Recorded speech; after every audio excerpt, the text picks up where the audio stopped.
Presidential candidate in the past. He is representing the 14th Congressional District. And if you'd like to join our discussion, we will take those calls at 1-800-351-1212. Let's go first to the state of Texas. Darius, you're on with Representative Ron Paul.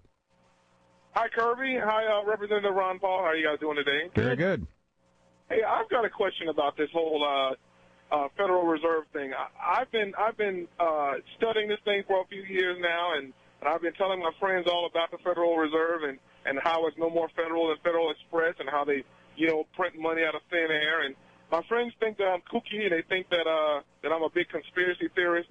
How do we get this issue to the mainstream media? A long time ago, Mayor Rothschild said that he thanks the media for keeping their quote-unquote little secret under wraps. But how do we get this thing to the mainstream media so more people can understand what's going on with this?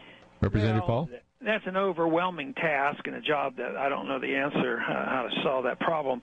I don't even really worry about it or set that as a goal, mainly because they're closed-minded. They're either totally ignorant or they're in part of the plan. And so many, whether you're in the military-industrial complex and this media-industrial complex, they sometimes overlap, so they have no interest, and they take orders from the owners of those stations. What we should be thankful for is that there are alternative sources of getting information. We have pretty good chance of getting on radio shows and talking about these issues. That reaches a lot of people. But to think of the millions of people we can reach on the Internet.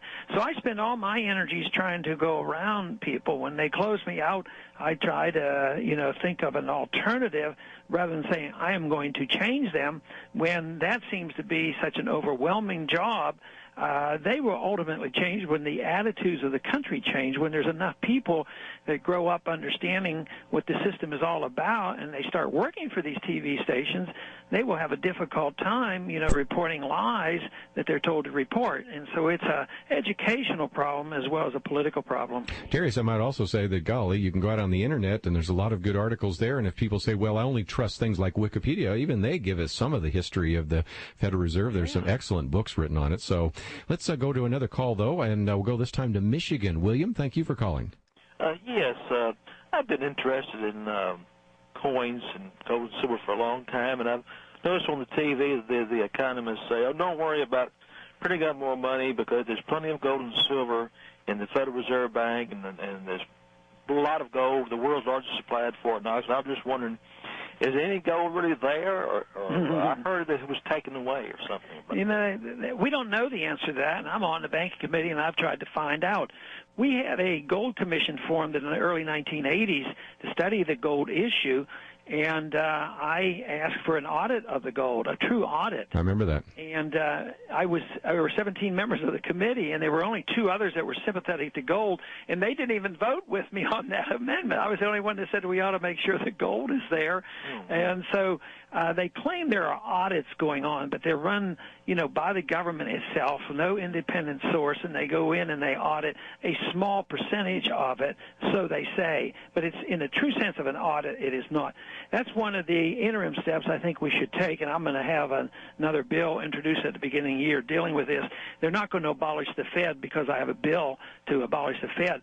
But we might wake up enough people now during this crisis to say we need to know more about the Fed. Let's audit the Fed, and let's insist that we audit the presence of gold, because a lot of people think it could have been sold, because other central banks admit they have sold gold over these last several years to try to knock the price down, right, pretending the dollar is very high.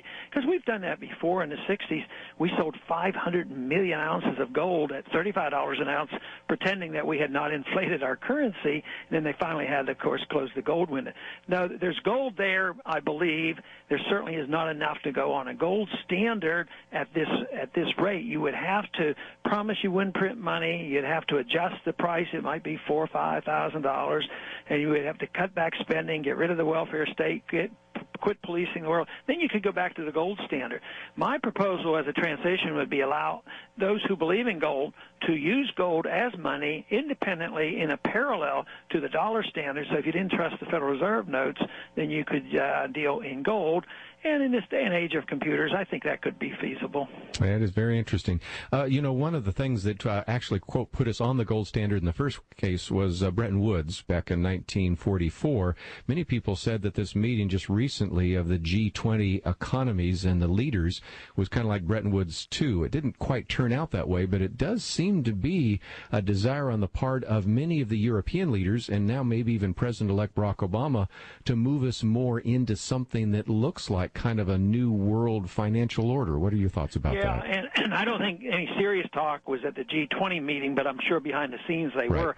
But at the same time they were meeting, the central bankers were in Germany, and Greenspan, Bernanke was over there, and all their negotiations, all their talks about monetary policy, just like domestically, we have no privilege to it. So what he does and talk and plan, that he has no obligation to answer any questions regarding that. I think they are.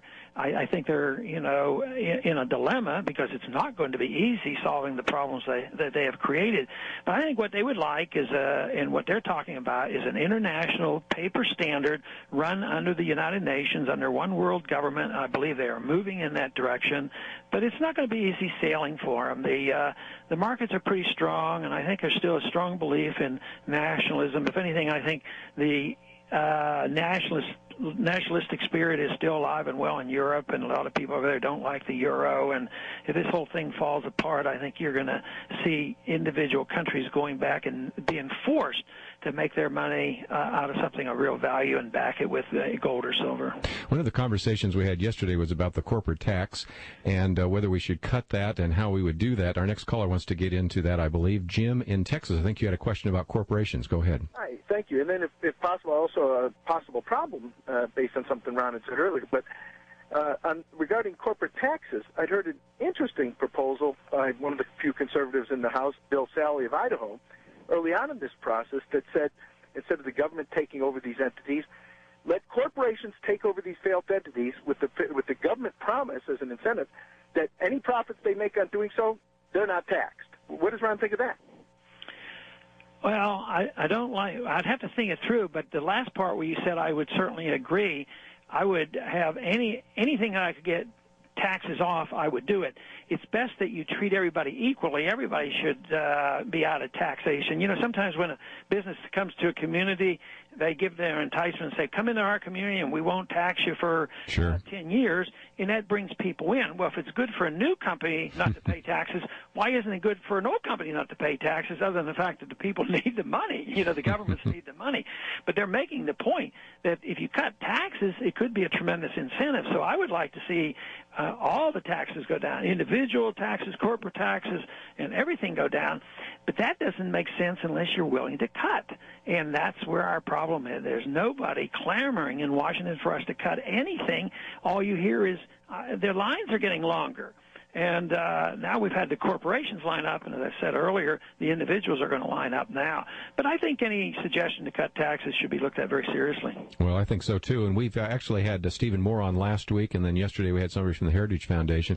Both times we ended up talking about what happened in Ireland, because to be charitable, Ireland at one time was sort of like an economic backwater, and they cut income tax, they cut capital gains tax, they cut the corporate tax, and now it is considered, I think, by Heritage as the number third freest economy in the world, and it also has been very successful. And the Emerald miracle is not due to the luck of the Irish. It's due to the fact that they understood that the value of deregulation and cutting taxes. A lot of times we get into this argument about sales taxes versus income tax, but in a way a corporate tax is a sales tax. Yes. Because you know who pays the corporate tax. For the corporations stay in business, and you tax them, and they sell us a car, they got to put it into the price of the car.